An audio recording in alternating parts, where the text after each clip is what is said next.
তুমি আমার রুমে কেন? আর আমাদের বাসায় আসছো কেন? শ্বশুর বাড়ি আসতে ইচ্ছে হয়েছে তাই আসছি। তাতে কি হয়েছে?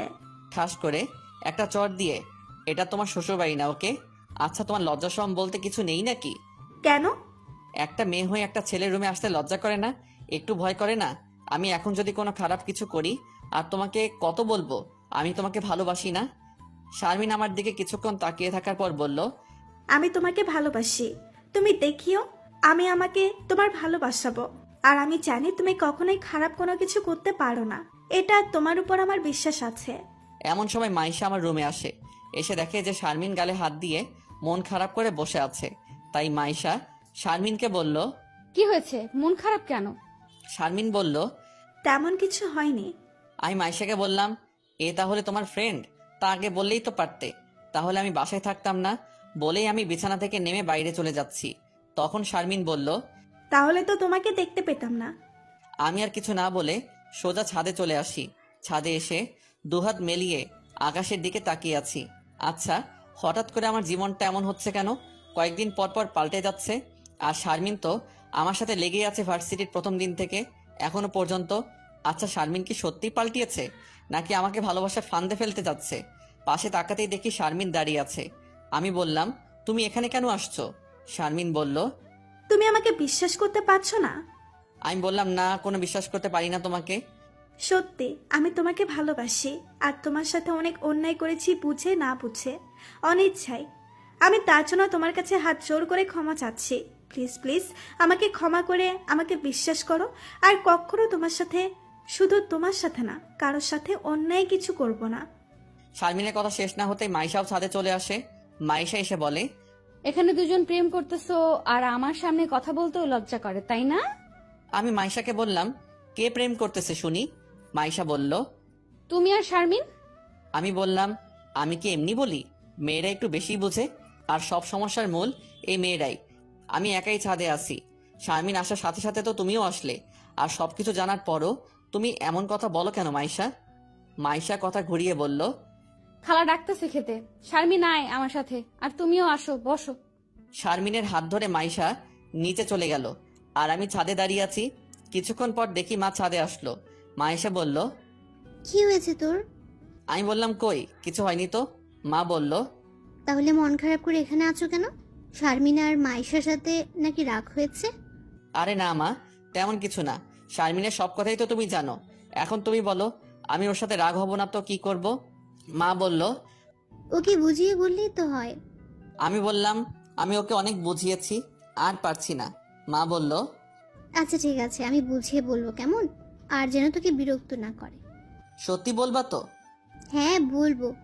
এখন আমার সাথে আয়, আর একসাথে কিছু খেয়ে নি। এই তো তোর বান্ধবী হয় তাই না? হুম, ঠিক আছে, কিন্তু ওকে বলবা কিন্তু। আচ্ছা ঠিক আছে, বললাম তো বলবো বুঝিয়ে। লাভ ইউ মা। Love you too. আয় এখন আমার সাথে। আচ্ছা চলো, আমি বললাম। আমি নিচে নেমে দেখি মাইশা আর শারমিন খাবার টেবিলে বসে আছে। আমি আসার পরে মা আমাদেরকে খাবার দিল। মা, মাইশা আর শারমিন কথা বলতেছে আর খাবার খাচ্ছে। আমার খাবার সময় কথা পছন্দ না, তাই অল্প একটু খেয়ে আমি আমার রুমে চলে আসলাম। আজকে অনেক কাজ করেছি অফিসে গিয়ে, তাই শরীরটা একটু ক্লান্ত। তাই কিছু না করে, এমনকি ফোনও না টিপে চোখ বন্ধ করে শুয়ে আছি। এমন সময় মা আমার রুমে এসে বলল, বাবা পলক ঘুমাচ্ছ নাকি? আমি বললাম, না মা। কেন? তোমাকে একটু কাজ করতে হবে যে। আমি বললাম, তুমি এমন কোনো কথা বলছো যে আমি আজ পর্যন্ত তা শুনিনি বা করিনি। আসলে বাবা শারমিনকে একটু রেখে আসতে হবে তাই। ও একা আসতে পারে আর একা যেতে পারবে না? তা কেমন করে হয় মা? আমি বললাম। মা বলল, ও তো দিনে আসছে আর এখন তো রাত, তাছাড়া একা একটা মেয়ে এত রাতে। আচ্ছা ঠিক আছে, তুমি যেহেতু বলছো তাই বাসায় রেখে আসতেছি। কখন যাবে? মা বলল। এই তো এখন, তুমি বাইরে যাও, আমি পাঠিয়ে দিতেছি। বলেই মা চলে গেল। আমি বাইরে এসে প্রাইভেট কারে বসে আছি। একটু পরে মাইশা আর শারমিন চলে আসলো। আমি মাইশাকে বললাম, তুমিও চলো, তোমার ঘোরাও হবে। মাইশা বলল। আমার মাথাটা কেমন করতেছে, আমি যাব না, তুমি গিয়ে রেখে আসো। আর শারমিনকে বিদায় জানিয়ে বাসায় চলে গেল। মাইশা, শারমিন পিছনে বসতেছে। আমি বললাম, আমি কি তোমার ড্রাইভার? পিছনে বসতেছো যে, সামনে আসো। শারমিন সামনে এসে বসতেছে আর বলছে, তুমি তো আমাকে দেখতেই পারো না, তাই তো পেছনে গেলাম। আমি বললাম, আমি ড্রাইভার না যে একজনকে পিছনে নিয়ে গাড়ি ড্রাইভিং করব। বলেই গাড়ি চালাতে লাগলাম। শারমিনের পাশে তাকাই দেখি যে বেল বাঁধেনি। তাই বললাম, এখন মরার শখ হয়েছে নাকি যে বেল বাঁধনি? শারমিন বলল, ও সরি, মনে ছিল না। বলে বেলটা বাঁধলো। এরপর দুজনে কোনো কথা বললাম না। আমি সোজা শারমিনদের বাসায় গিয়ে গাড়ি থামালাম আর শারমিনকে বললাম, এসে গেছি, এখন নামো। শারমিন নামার আগে আই লাভ ইউ পলক। বলে গাড়ি থেকে নেমে গেল। নামার পরে বলল, বাসায় আসো। আমি বললাম, না, যাব না। বলছো এতেই হবে? আমি তো দেখতেই পারি না আর তোর বাসায় যাচ্ছি, তাই না? মনে মনে বললাম। শারমিন বলল, দেখে শুনে যেও। আমি কিছু না বলে গাড়ি ঘুরিয়ে আমার বাসায় চলে আসলাম। তবে একটা জিনিস বুঝলাম না, শারমিন আমার পাশে বসেও কোনো কথা বলল না। তাহলে মা মনে হয় শারমিনকে বুঝিয়েছে, তাই হয়তো। যাক, অবশেষে শারমিনের হাত থেকে মনে হয় মুক্তি পেলাম। আর কোনো কিছু না ভেবে আমি ঘুমিয়ে পড়লাম, কারণ কালকেও আমাকে অফিসে যেতে হবে। পরের দিনও আগের দিনের মতো আজকেও অফিসে গেলাম। সব কাজ শেষ করে বাসায় আসলাম বিকেল 5টার দিকে। ফ্রেশ হয়ে বাবার কাছে গেলাম। বাবার সাথে কিছুক্ষণ কথা বলে আমি আমার রুমে চলে আসলাম।